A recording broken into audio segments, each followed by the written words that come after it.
So I guess right now it pretty much looks like the David Barr show here. He was very famous this morning in our video, and David's a true friend of Springboard and Unconference. He is probably one of the few people that's a consistent speaker at almost all of one of our events because he'll help us get where we want. So the big topic now is obstacles getting to 100 units. As you can see up here, there's lots of concepts he's involved with. So he has such a great idea, and this is kind of almost a continuation of another presentation he's done, but that's why we love to have David. Just kind of all goes together, and not only is he really phenomenal at, but he's a true friend of a lot of us here, a great friend of mine, Sherry and myself, and we love David. David, please come up and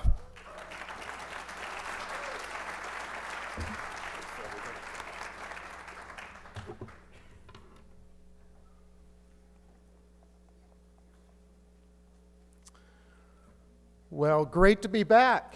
I hope everybody's enjoying their day. It's great to look into the crowd and see so many friends. Appreciate you being here. Thank you to Brad and Lane for the shout out in the video. It's good to have a name that rhymes, right? When I was in second grade, I was Candy Bar, so I think I went up from there, and I'm very appreciative of that. Thank you. You know, this conference is really all about people, and started last night on the ship. And I would encourage those that it's your first time to really interact. All of us were you at one point in time. Some of you know my journey. I've been a franchisee. So if you're a franchisee in the room, I'm one of you. I've been a franchisor, so I'm one of you, and I've been a supplier. So I say that to say all of us as an industry connect and hopefully grow this great industry. And the conference is about people, and last year I started my remarks about my mom. She had just been diagnosed with cancer at that time. I subsequently lost my mom, but I am blessed to have had friends to go through that journey. We've all were blessed to have friends to go through COVID. And I pray that my remarks today once again honor my mother. And the message there is, you know, hug the loved ones that are near you. And let's not lose sight of that in a conference that really does begin and end with people. So as we talk about that, early this morning we had some raise of hands and stand up. I'm just going to repeat a brief part of that. So those that are founders here today of any concept that's a franchisor or a franchisee, will you please stand?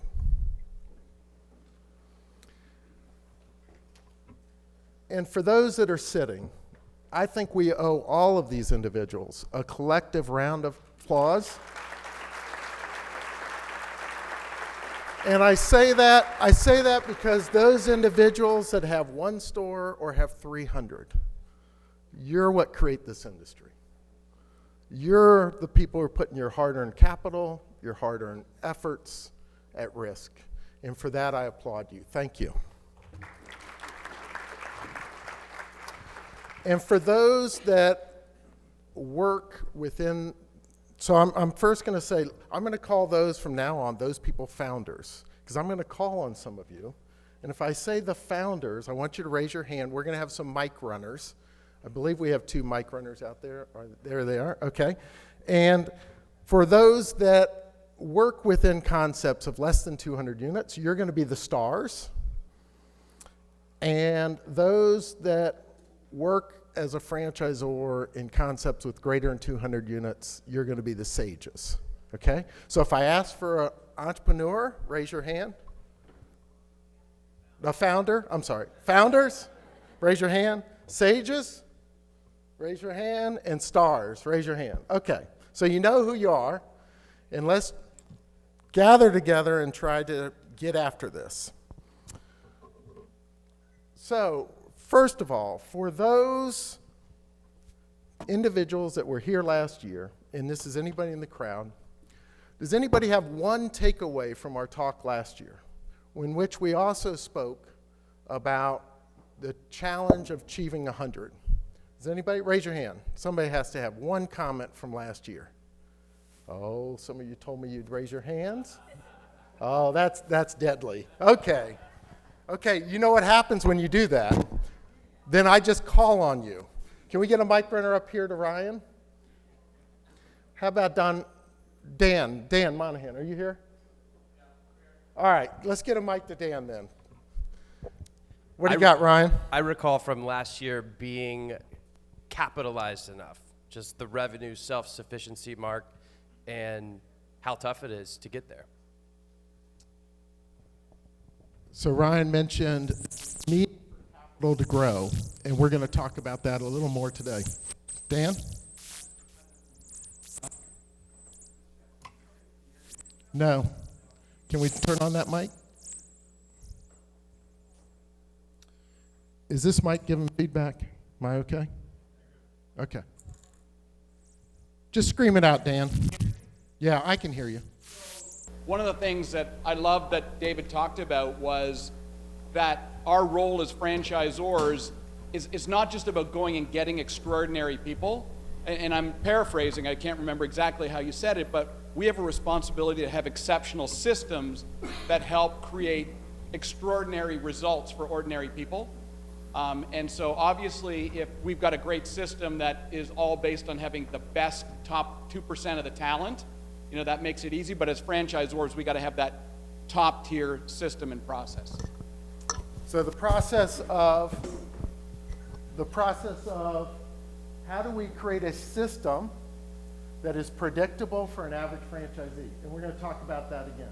So those that weren't here last year, your two top ones we're talking about. Last year we had about 20 different topics. This year I'm going to try to nail down into some of those a little more. But you know, it's interesting where you find knowledge. And so just yesterday I was at a Sunoco gas station. This is a true story. I was at a Sunoco gas station in Philadelphia, filling up my car, and the screen pops on and it starts talking about phubbing. Does anybody know phubbing? So I had to look it up. And there's actually a study from 2019 on phubbing and why do people phub? And phubbing is phone and snubbing together.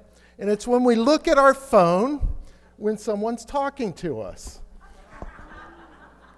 So now when whenever I'm talking to Brad, I can just say, please don't phub me. I just don't like that. So I mentioned that to say, let's have a quick rule. For 1 hour, we're going to be together. We're going to try to move through this quickly. But let's do no phubbing. And here's why. Here's your first lesson in franchising. If you're going to be a franchisor, you have to be present. Who here has heard of Seagull Management? Seagull Management? So Seagull Management's what a lot of franchisors do, right? They think they can fly in, meet with the franchisee, and fly out. But what they do is they fly in, they shit all over you, and then they fly out, right? And we don't want to do that. We want to be present. We want to be relevant, right? So we're going to today go through what are the challenges of achieving 100 units. And part of that, we first got to define, why does that even matter? Why does 100 matter? And then we're going to talk about what's our why. Because I'm going to tell you that's one of the biggest things we need to achieve. We need to dig into the why. And then we're going to talk about what are the challenges to growth, and we're going to talk about leadership. And I'm going to get real with you on the leadership. We're going to dig a little deeper. So that's why we're not going to phub, and we're going to get real, okay? Okay, so why does 100 units even matter? There's about 3,200 franchisors in the U.S. today. Only 16% of those ever achieve 100 units. The reason that matters, I've taken a typical franchisor, and you'll see that if we use $700,000 AUV, which I will tell you is greater than most franchisors, given the service sector, right? So at $700,000, at 100 units, you're producing $4.2 million of royalty. Now, for those that are sitting at 50 units or 30 units, I know what you're thinking. Man, if I had 4 million too, I would be rolling in the dough. I'd be in Europe, in fact. That's where I'd be.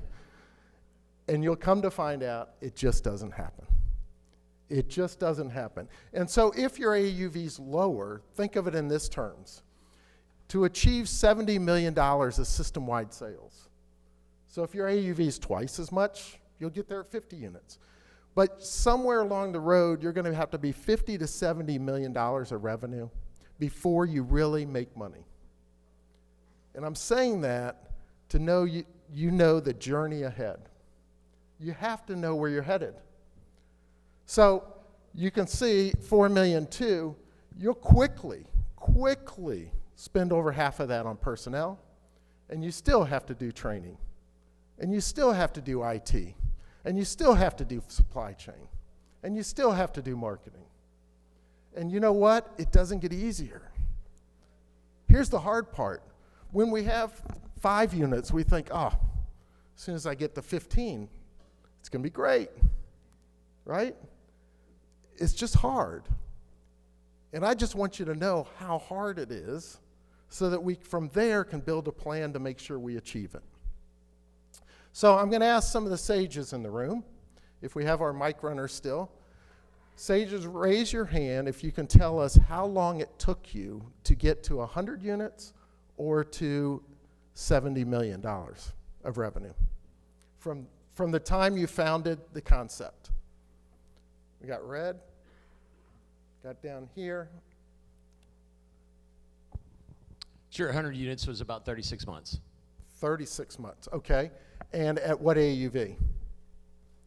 Not enough. How long would it have taken to get to 70 million? To 70 million, it would have taken us about 78 years. 78 years. Yeah. Yeah. We were pretty low volume units, I'm sorry. Okay, there we go. How about Meg? Meg Roberts here with Lash Lounge.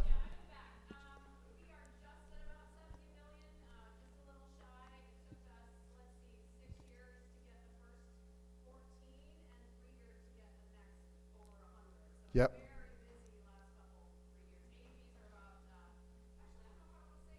That's okay, but approximately 10 to 12 years, I think, on Lash Lounge.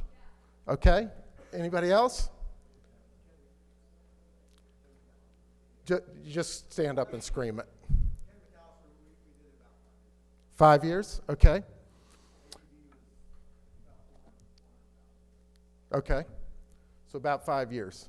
I will tell you most of the concepts I've been involved in, and I'll admit restaurants can be a little more difficult. You have site selection. So if you're in the service business, you can get there a little quicker, okay? Because you don't have site selection, real estate construction. But if you have real estate construction, I've not ever done it quicker than 10 years. And that's just reality.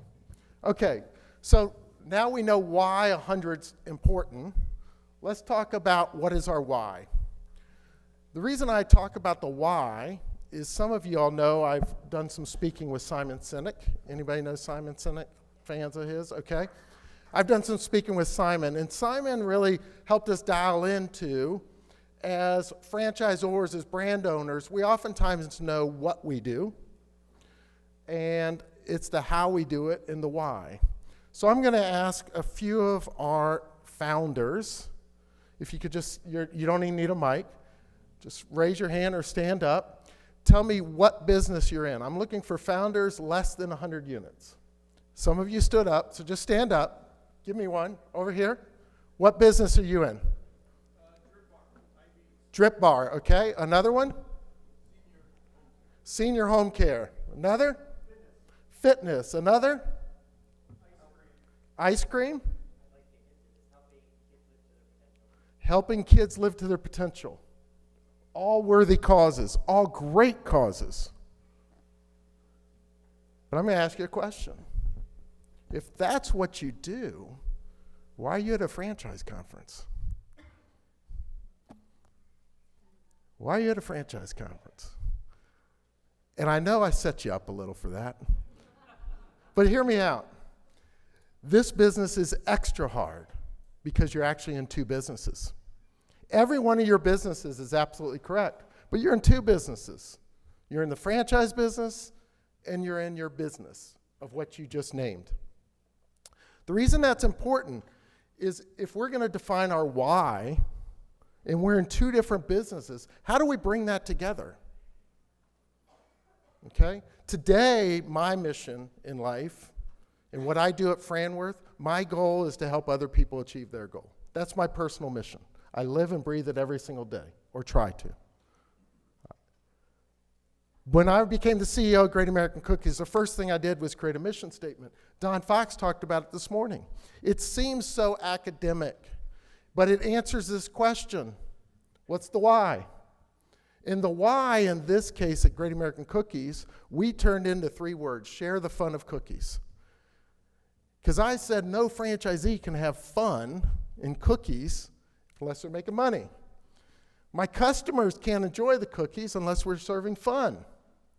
My employees don't want to be there unless they're having fun. Share allowed me to talk about the people part of the business. It's people serving people, whether we're franchisee or customer.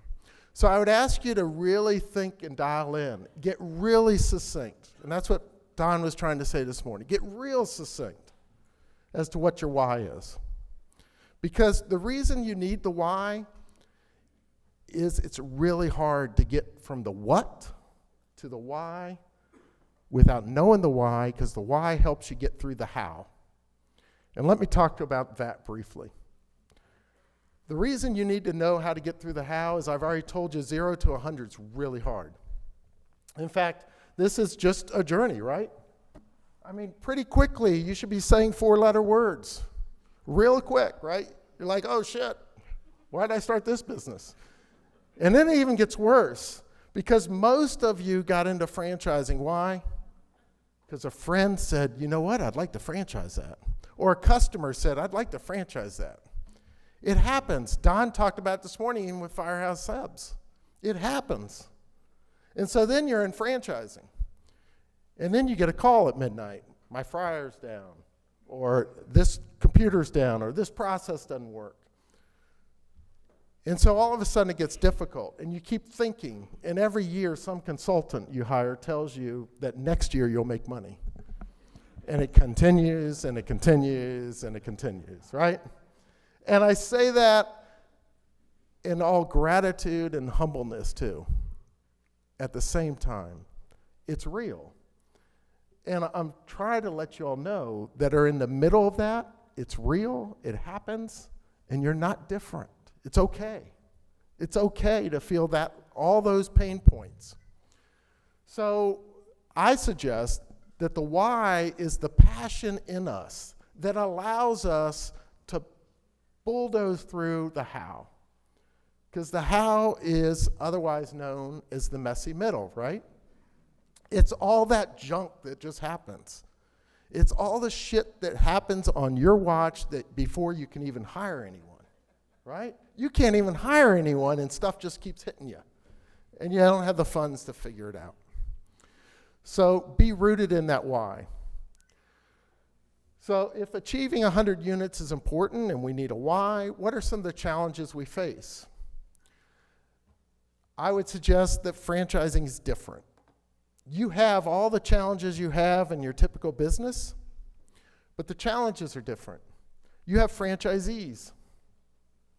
Who here is in franchising as a franchisor and doesn't have a franchisee? Anybody?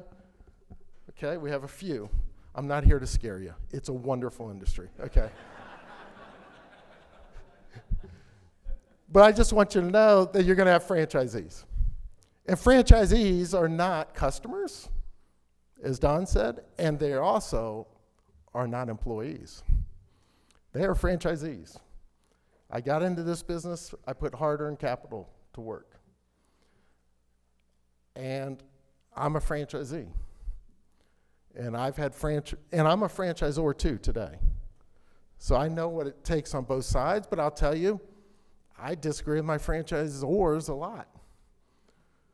And you can bet that they get to hear from me. And so that's good news and it's bad news. It's bad news if you think they're employees. It's great news if you say, you know what? I have a franchisee calling me who believes in me, believes in this concept, and wants to do the right thing. Then it's a force multiplier. So first, you got to know you have that. And I think the key there is too often young franchisors seek compliance. And I will constantly tell you, compliance is not the answer. The answer is going to be engagement. And if you can get them engaged, they will then adopt, right? And upon adopting, they'll perform. You have to root this that people believe that they want to do a good job. You'll find those that don't. You can deal with that.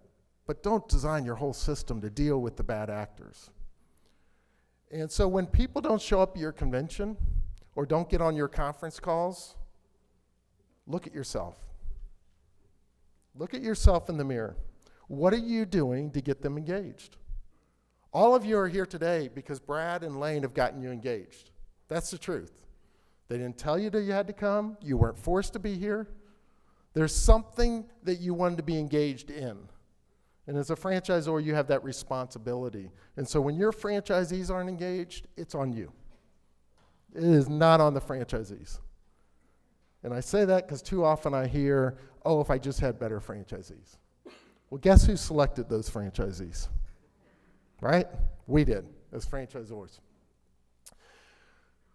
So the other difficulty of having franchisees, and we'll talk about it in a moment, is your brand gets further away from you. It's really difficult. Because I will tell you, part of why we're all here as entrepreneurs is about valuation, about money. Let's just admit it. And brand is the multiplier of your valuation. And the better your brand is, the better your valuation is. But yet, in franchising, we push that brand away. So the way you fix that is engagement, adoption, and having great systems for your franchisees. The second area that franchising is different than your other businesses is capital. It takes a lot of capital. You will lose money initially as a franchisor, generally. And you should plan on that. It's no secret that very few franchisors today that are founders, very few, have ever achieved 200 or 300 units of anything and are still the CEO and still own 100% of the equity. That's because, as Dan was saying, and Ryan was saying, we either don't have the intellectual capital to get there or the financial capital. So capital will burn. So imagine if you just had company-operated stores, you wouldn't grow as big. But I would contend some franchisors, and I'd contend most franchisors should actually have more company-operated units initially. I actually think a lot of you should probably have 10 company-operated units before you ever franchise. And the reason for that is predictability, and we're going to talk about that a little more. But it also provides capital, because franchising burns capital. And I want you to own as much equity as you can when you get to the finish line, right? And even for franchisees, I bought my first 2 KFCs in 1998. I bought 2. I've been blessed. I had other forms of income. I never put another dollar into that business. I've never taken a dollar out. I now have 50 units. We just keep rolling the equity. We own the real estate on over 40. And so I say that to say that was 1998, almost 25 years ago. And so we can be patient, or you can try to get there quick. Patient allows you to own more equity. The next item requires more adaptation by the leader. We've already talked to, franchising is different, right? It is just different. It's not just one business, you are in 2 businesses. You have to adapt as a leader. So why is that? Let's start about what do I think franchising is. I commented on that last year. Franchising is the licensing of a business, model that produces predictable cash flows to an average franchisees with average intelligence, with average work ethic on an average day. What's the key word there? Average. What's the other key word? Predictable. Predictable. You're not franchising something if it's not predictable. You're telling people to put it on black or red and good luck. You're franchising when you have a predictable model. But it's got to be predictable for the average. And here's why I say that. I've sat in board meeting after board meeting, and franchisors, young franchisors, oftentimes say, well, if I just had better franchisees, or if all the franchisees could be like Steve over here, all these guys are terrible, right? That's the fault of your system, because your system should be designed that an average person on an average day with average work ethic can make money. That's a franchise system. So when we think about that from an academic standpoint, I will tell you the way to think about this is averages in a way don't matter. It's your variance, okay? So we want our bell-shaped curve to be as tight as possible in a way. Obviously, you would like to the right a big tail of people who are just crushing it, but what you don't want is a big tail to the left. Does everybody follow this chart? I recently heard this quote: averages don't matter because the average human has one testicle and one breast, right? Think about that. That's average. We don't care about averages. What we're trying to get to is our variance. We don't want a wide spread. And the reason for that is when you have a wide spread, I would contend you don't have a franchise system. Okay? Because I can't look at a franchise candidate in the eye and even tell them what their volume is going to be. And I have looked at concept after concept, and especially when you're looking at concepts less than 30 units, averages can completely mask what's really going on.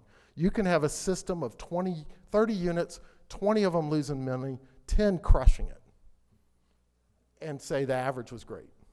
And I would contend that is faulty franchising. So I would say again, make sure your model's right. Make sure it's predictable. If you can't put your own capital in place and get a manager to go run it, the chance of a franchisee stepping in another territory with a brand new brand and having predictable success is not predictable. So this also relates to finance. So many of you might already be thinking of your exit. I will tell you franchise systems also produce predictable and repeatable EBITDA. But too often we get hung up on our initial franchise fees, or, oh, we sold a bunch of company stores, that was $2 million of our EBITDA, and look at me, aren't I so smart?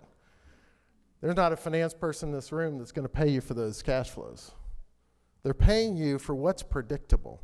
Now, if you can sell 100 units every single year, and you've done it for 8 years straight, and you can show you can do it for the next 8 years, they'll pay you for those initial franchise fees.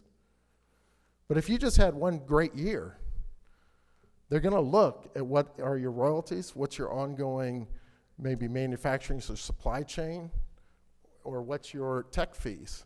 But they have to be ongoing, repeatable, and predictable. So Don Fox this morning gave you this kind of schematic of a foundation of how he would look at what are some of the attributes needed to build a company. I'm just going to layer in a little more about branding. I just think branding is critical. And it doesn't mean that your brand has to have immense awareness, but a brand to me defines the ecosystem of what's going on. It's my operating platform, it's how I interact with my franchisees, it's how I interact with my customers. Ultimately, it's what does the ecosystem see that I'm selling? And it ties in, and some of you, I think, especially in franchising, we need to think about this, is how does it impact to the customer journey? So this is from a Harvard Business School. You have market share low and high on the y-axis, frictionless and memorable on the x-axis, okay? So many of us in small brands are down at the below. So you're either a convenience brand or you're a boutique brand. You're either memorable or you're frictionless, okay? So I was with Brian at Boxwood the other day, and we were talking about duty calls. Is duty calls here? I don't know if they're here or not, but duty calls picks up dog poop, right? It's a franchise that you pick up dog poop, okay? That's what you do. It's probably not memorable, but if they can make that a frictionless process, they don't need high market share, right? Frictionless, customer takes it, customer pays the bill monthly, it just happens. It's like paying your water bill, it just happens. All I know is it happens. I don't want to think about it. And then there are other memorable ones where you are instantly connecting with the customer in a very memorable way so that they come back to you. Edible arrangements would be an example of that. And then ultimately, the star, right, is when you can achieve both.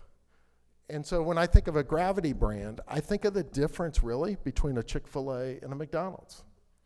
McDonald's has created a system over many, many years that they've tried to take friction out of the experience with the customer. Customer gets fast food hot, cold food cold, gets it when they should get it. In a hospitable way. But then you might say Chick-fil-A, who does almost twice the volumes now, does it in a memorable way. How do they do it? We all know it's through the people. But so just know where you're going to play and know how you're going to interact with the customer, because it's going to impact what type of franchisees you select. I'd also refer to McKinsey's typical customer journey for those that haven't seen it before. I just think this is relevant as you think of your brand. So a customer comes to you through various means. Think of a funnel coming from left to right here. You get to what's called here the trigger point. And so at the trigger point, they say, I need this service. They then go through a process of evaluating, which is the top arc, and they make a purchase.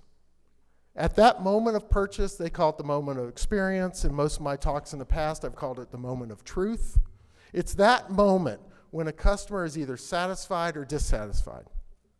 And as they come out of that, what you're hoping for is to achieve loyalty with that customer so they never go back through a process of deciding where they go again, right?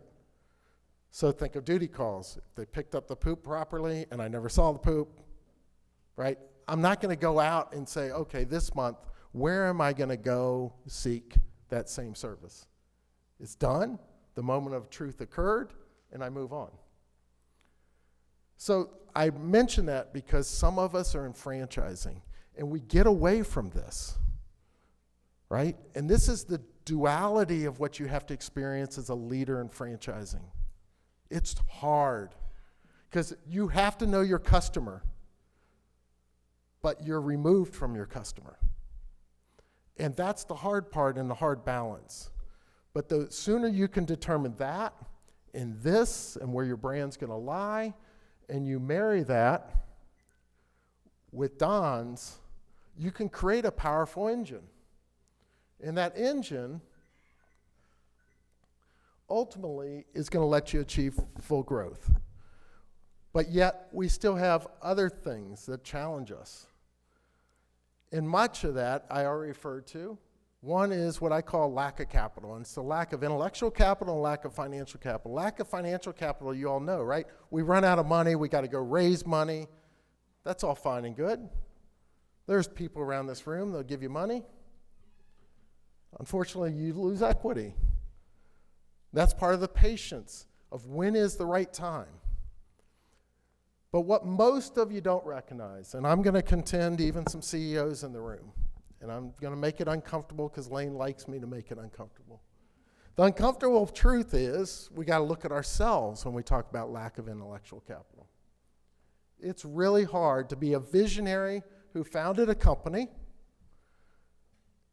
executed got down in the weeds, really executed, and then could get back to being a visionary to drive 300, 400, 500 people towards a common goal. So I think of this as these are the 5 steps that they say for an entrepreneurial journey, right? Explore and discover, execute, scale and growth, innovate and transform and exit. It would be wonderful if that was linear. If it was like, I do step 1, then I do step 2, then I do step 3, right? It doesn't happen.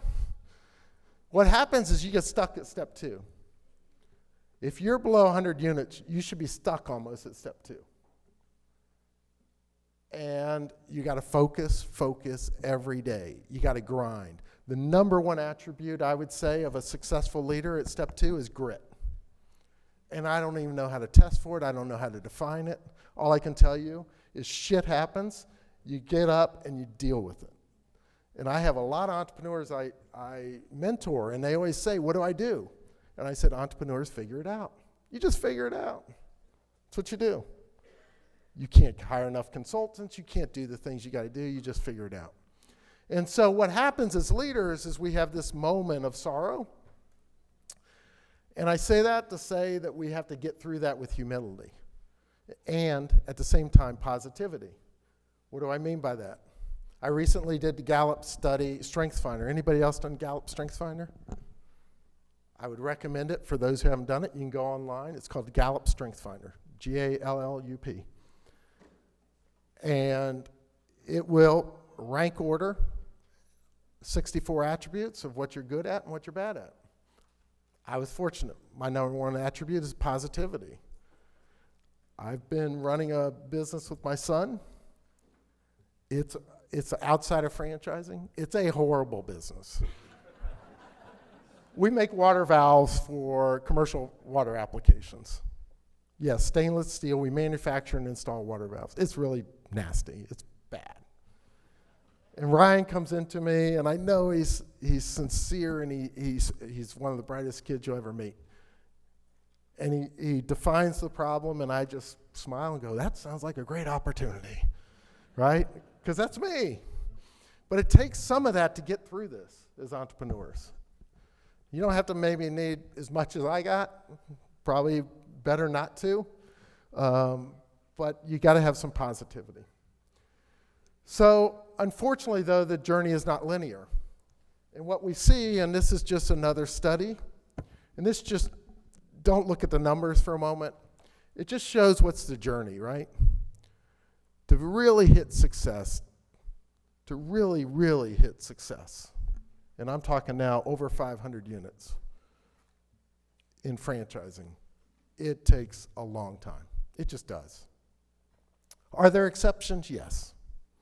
But the average, the median, the variance, however you want to look at it, it takes a long time. And I say that, again, with the thought that how do we then, as managers, position that? One, I think you got to be patient. You got to be patient with your franchisees. You got to be patient with yourself. And probably mostly, you got to be patient with yourself. You got to give yourself forgiveness. You got to give yourself grace. And you got to get back on the horse and be positive. The other thing I would say is no victimization. Every one of you is here because you wanted to be here. You started a business because you wanted to start a business. No one forced you to, right? And I've been there. I have no hair, right? That wasn't by design. That's not what I signed up for. But no, in all seriousness, we're all here because we chose to be here. Nobody's a victim. Some days you feel like, man, franchisees beat me up today. My employees don't like me. I don't have what it takes to get there. You do. Don't put yourself in that victim mindset. I would also say be intellectually curious. That's why you're here today. Keep being intellectually curious. Keep seeking. Be positive.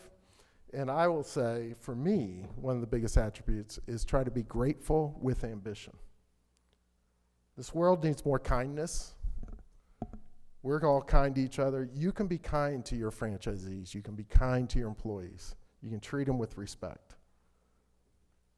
I will tell you, I try to live in that every single day, and I don't think anybody walks over me. So this thought that somehow you just got to be as Bryn likes to say, D-I-C-K, is just not true. We can be positive, and we can bring kindness, just bring the same level of ambition. So 5 things a leader needs to do. And I say this repeatedly, and you need to have your own mantra, what a leader does. I say you got to create a vision, you provide resources, break down barriers, hold people accountable, be a cheerleader. Here's what happens as you move through your life cycle, though. Initially, you were a visionary, right? To start your business, you had to be a visionary. And then you gathered up resources and you provided those. And then as your team grew, you had to start breaking down barriers. And when you get over to about 100 units, you got to go back to being a visionary and be a cheerleader. And you got to pull yourself out and let your management team provide resources, break down barriers. Doesn't mean you don't step in and do the big ones. But Don talked about when he goes to a unit, he always makes sure that, he's standing in line and he pays. It's absolutely true. When I go in a unit, I see myself as a cheerleader. I know everything that's going on in those restaurants or any box that I should be associated with. I know what's going on. I see it. It's not my responsibility to be talking to an hourly employee in seagull management, right? Flying in, shitting on them, and leaving. My job now is to be a visionary and a cheerleader. Now, that doesn't mean at the end of the tour, I don't tell my district manager exactly what I saw, right? That's holding people accountable. But our teammates, we try to move through being a cheerleader and a visionary. So as you think of what your role is, there's some of you that work within the business. You're managerial. Some of you are producers. And as founders, more and more, you need to be sure you're being a leader. And I'll go back to being a leader is visionary and cheerleader first and foremost. So as we think of that and the management move, I wanted to point out the other thing that occurs when you're a young franchisor. Your initial teammates should be generalists. They're athletes, right? The person who handles marketing happens to do supply chain. The person who's doing accounting handles all legal contracts. We've all been there, right?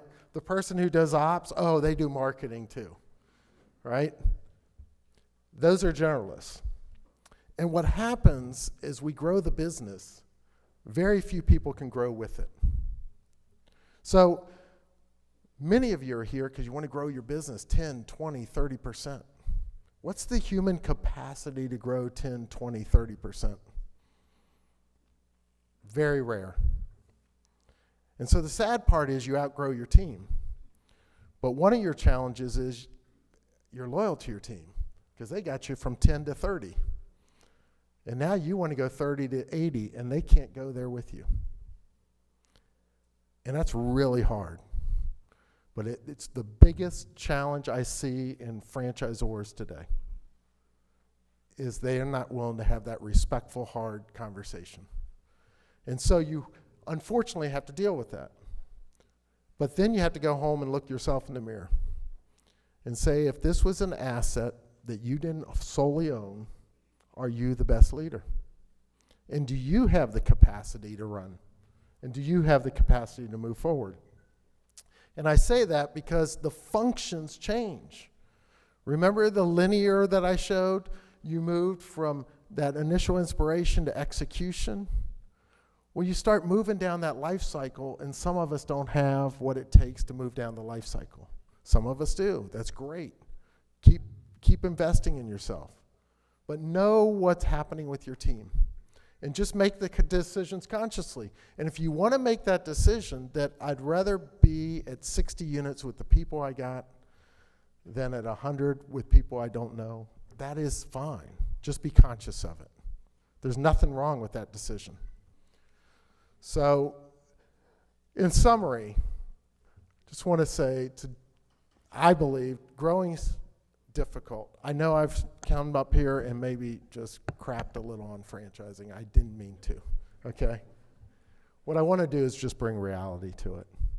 Everyone in this room has a God-given purpose. Everyone here is going to achieve greatness. I believe that. Everyone here. Every one of you is capable of being over 100 units. And those that are 100 can grow tenfold. I believe that. I just want us to know it's a challenge, and we can't take it lightly. It's also a responsibility. It's a responsibility to our franchisees when we take their hard-earned money, and it's a responsibility to our employees. So if you know your why, you can get through your how. We've talked about that. Stay patient, humble, and positive. It's one unit, one customer at a time. The growth will come, and you'll grow as a leader as you move. Love and be kind to everyone along the way, and I suggest that you can and you will. And so best wishes to all of you as you continue your dream. Thank you.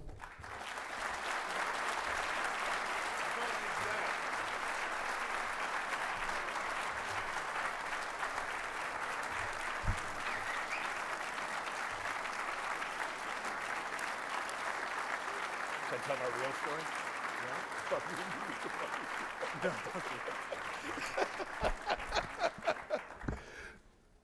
Every time David speaks, we love to hear him speak. He probably gets sick of this, but the only thing that's good about it, it's a new version, because you're sure it's new. It's Back to the Future. Yes. You know, and I'm very fortunate. My boys and I and Sherry have got to know David and his boys pretty well. That's one thing good about Unconference. We've got to ski with them. So I've always got these type of personal lives like you guys just heard for an hour. I get to hear it for 7-8 straight hours. So David's a true friend of everybody here. It's a nice part of what he does is his ability to give back to everybody. And no matter where it is, he will some way give, as long as we give him enough time and he knows when Unconference with. He'll miss this one before he'll miss Unconference because it's skiing time. So I really appreciate David coming here, and we love him as always.